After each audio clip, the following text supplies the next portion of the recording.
The conclusion is very clear that humans ought not, should not be consuming and or exploiting animals.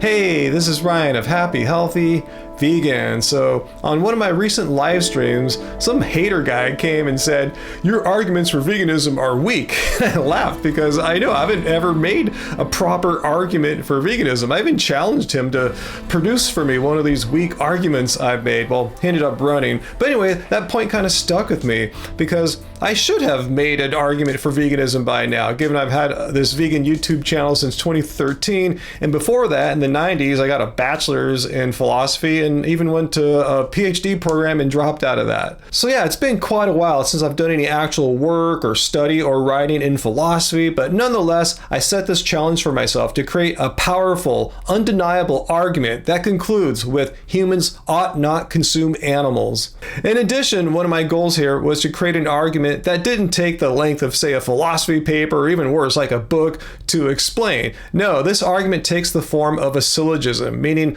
the conclusion follows given the premises that precede it.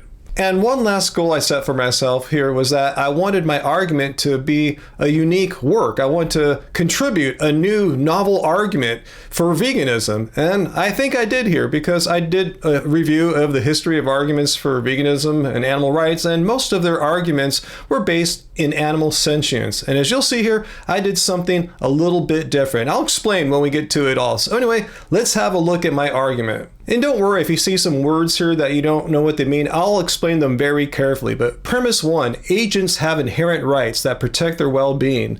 2, animals are agents. They pursue goals, learn, and adapt to their environments. Premise 3, consuming animals entails treating them as mere resources rather than as agents with their own interests. Premise 4, treating an agent as a mere resource violates that agent's inherent rights. Conclusion, therefore, humans ought not consume animals. So hopefully I didn't scare anyone off here. I understand today's video is a little different from my normal types. This seems more like a philosophy class to you, but fear not. As I said, I'm going to explain everything clearly to you. I'm not going to do some kind of Jordan Peterson word salad. But because meat has also been deemed yet something else that is destroying the planet, the woke narcissists of compassion are already insisting that people eat less of it. So remember, this argument is a syllogism, and it happens to be in a valid form, meaning that my conclusion necessarily follows if all my premises are true. And I'm going to show you now that each premise is true. So let's start off with the first premise. Agents have inherent rights that protect their well-being. So I think I should start off by briefly discussing what agency means. It's one of the few technical, philosophical jargon words that I used in my argument. I'm telling you, I'm trying to keep this as simple and easy to understand as possible, but agency is key here. As I said, I decided to go with agency rather than sentience because I believe it produces a much stronger argument. So let's see what the Stanford Encyclopedia of Philosophy says what agency is. In very general terms, an agent is a being with the capacity to act, and agency denotes the exercise or manifestation of this capacity. And on Wikipedia, they described agency as having goal-directed activity. So it doesn't necessarily mean anything grand. It just means having the ability to make choices and pursue goals, like me deciding what I'm going to have for dinner tonight. So now that we have a better understanding of what agency is, let's have a look at premise 1 one more time. Agents have inherent rights that protect their well-being. So you're probably wondering, where did I get this whole notion about agents having inherent rights? Am I making this up? No, this is well-grounded in moral philosophy, and it has to do with this capacity to be able to make decisions, pursue goals that grants beings a special status. In the ethics of philosopher Immanuel Kant, one of the most influential philosophers of all time, he says, if you can set ends for yourself, you can't be rightly treated as just a means for someone else's purposes. You have to be respected as an end yourself. So in Kantian ethics, and more so as we'll see from contemporary Kantians, there's a grounding between having agency and having moral status. Once again, let's look at the Stanford Encyclopedia of Philosophy on this article of moral grounding in Kantian ethics. And they say it's exactly this capacity to set ends or goals. So unfortunately for Kant, writing this like 250 years ago, he didn't understand all we do now about, say, animal science, animal behaviors. He thought animals operated only on instinct. We know much more about that now. So because of that, he believed that only humans, rational humans, you had to have the capacity of rationality in order to have full moral status or moral worth. That's inherent because of you being an agent. So the question is, given what we know now about animals, how they function, how they behave, and what the definition of an agent is, are animals considered to be agents? Which brings us to premise number 2. Animals are agents. They pursue goals, learn, and adapt to their environments. So if moral status is grounded in agency, the big question is, do animals qualify? Well, many philosophers have argued yes. For example, Christine Kierkegaard, who is a leading contemporary Kantian ethicist, she's pointed out that animals pursue their own goals, like they seek food, avoid harm, care for their young, and adapt to their environments, and therefore must be regarded as ends in themselves, as humans were for Kant. Meaning it's painfully clear to at least anyone who's honest that animals exhibit goal-directed behaviors, such as a bird building a nest to protect chicks and its eggs, or a chimpanzee using sticks to extract termites.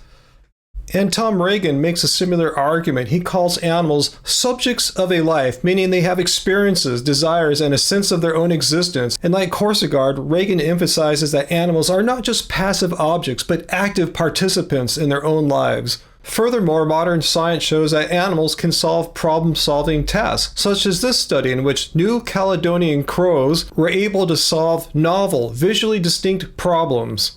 So it's abundantly clear that Kant's 18th century idea that animals operated solely off instinct and lacked higher cognitive capabilities was a naive and very human-centric thing to say, and turned out to be very wrong. So if agency grounds rights, and as we have seen, animals clearly are agents by the definition of the word agent. Again, I'm not making this up. They pursue purposeful, goal-directed behavior. They make decisions. So they have moral worth, as all agents do. So that takes us to premise 3. Consuming animals entails treating them as mere resources rather than agents with their own interests. Probably the clearest example of this is factory farming. Here, animals are confined, manipulated, and killed, not because that serves their interests, but because it serves the interests of humans. As you can see in these images, cows stand in their excrement all day in crowded feedlots, while dairy cows are completely unable to move at all in these dairy carousels. And these practices aren't accidents, they're the logical outcomes of treating animals as resources. Which takes us to premise 4. Treating an agent as a mere resource violates that agent's inherent rights. So premise 4 just follows. If agents have rights, and treating agents as mere resources ignores their rights, their inherent rights, it's a violation. So from these 4 true premises, we reach this validly derived conclusion that, therefore, humans ought not consume animals.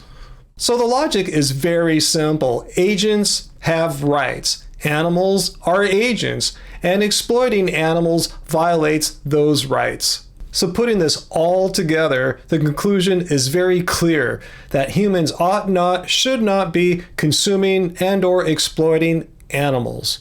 So there you go. My title is not clickbait. This is an undeniable argument for veganism. And the reason why I say that is that my conclusion is necessitated given the valid argument structure that I used and the truth of these 4 premises. So if you don't like my conclusion, tough shit. No, I'm just kidding. No, if you don't like my conclusion, just tell me which of the 4 premises are wrong. I'm guessing most people are going to try to go after premise 1 or 2. But I tell you, 1, you might not like it.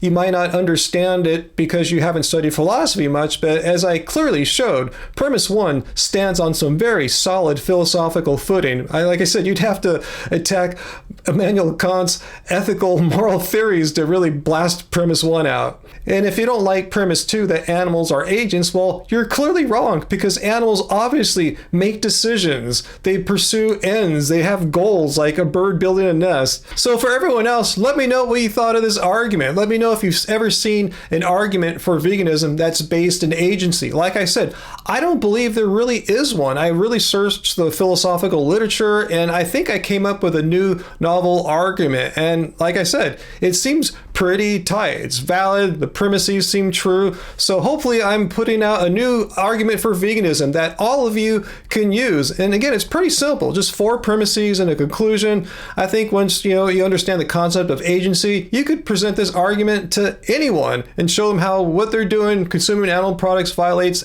animals' rights. Animals are agents. They should not be consuming animals. So let me know what you think of this argument. If you think you'll use it, comment, like, please share this video. I want it to get around. I want everyone in the world to see this undeniable argument for veganism. I don't think it'll go viral, but I would like this to be part of the vegan vocabulary as far as our arguments that we can use. So anyway, guys, thanks so much. I'll see you guys Friday. Yeah, Friday. If you don't like my argument, if you think it's complete crap and I'm making stuff up and the premises are all wrong, I'd love to hear from you. Come Friday, 6 p.m. Pacific time. Be civil and we can maybe have a discussion. So until then, guys, remember, doesn't like being vegan.